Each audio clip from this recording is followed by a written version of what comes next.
Hi guys! Welcome to another Kwentong Atome. So I hope napanood nyo na kung paano ako nag-apply ng Atome credit card. So nandito na tayo sa portion kung saan magbabayad na ako since nagamit ko na nga siya. So dumating yung first bill ko. Ang kagandahan pala nito guys, kasi may option ka kaagad if you want to pay in full or bayaran mo siya ng 3 months installment or 6 months installment. Yun ang akin ha na experience ko. So trinay ko guys yung installment payment. Ngayon, ang style pala nito guys ay meron siyang 5% installment interest fee. So, kunyari ang bill ko ay 9,000, i-multiply mo siya sa 5%, so 450 pesos yun. So, since 3 months to pay nga ang pinili ko, yung 9,000, i-divide natin sa 3, magiging 3,000 yun. So, 3,000 plus 450 equals 3,450. So, yun ang babayaran ko kada buwan for 3 months. So, 3,450 sa unang month, second month, ganun din, 3,450 at hanggang third month. So guys, meron pala itong option din kung saan mo gustong magbayad. Pwede via InstaPay. So, InstaPay, kunyari may online ka na account, pwede mo siya bayaran galing doon sa bangko mo via InstaPay. Pwede rin siyang e-wallet like GCash at pwede rin siyang over the counter like kung gusto mo magbayad sa 7-Eleven, pwede rin. Guys, napansin ko lang may repayment process. So, yun nga guys, reminder lang sa pagbabayad, dahil meron po siyang repayment processing fee.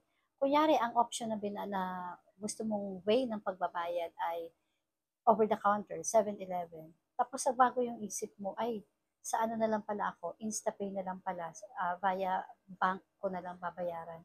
Naku guys, charge po kayo doon. I think nasa 2% din yung naidagdag sa babayaran ko dahil sa nagbago yung isip ko kung paano ko siya babayaran. So be sure na sigurado na kayo. Kunyari, gusto nyo InstaPay kayo magbabayad, yun ang gawin nyo. Huwag na kayo papalit-palit para hindi na kayo ma-charge kasi sayang din. So punta na tayo guys dun sa mga hindi na-approve.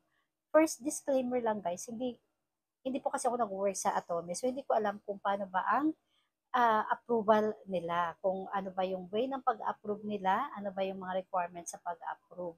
At kung bakit yung iba mababa, yung iba mataas, ay hindi ko po alam yun. So ngayon, yung sa experience na lang na i-share sa akin ng ni-refer ko na hindi na-approve nung unang try niya. So, nag-wait siya after 1 month, nag-reapply siya. At sabi niya sa akin, in-adjust niya daw yung income niya. Kasi di ba, madi-declare tayo kung magkano ang income natin. Hindi ko sure kung gaano ba kataas yung dineclare niya, gaano ba kalaki.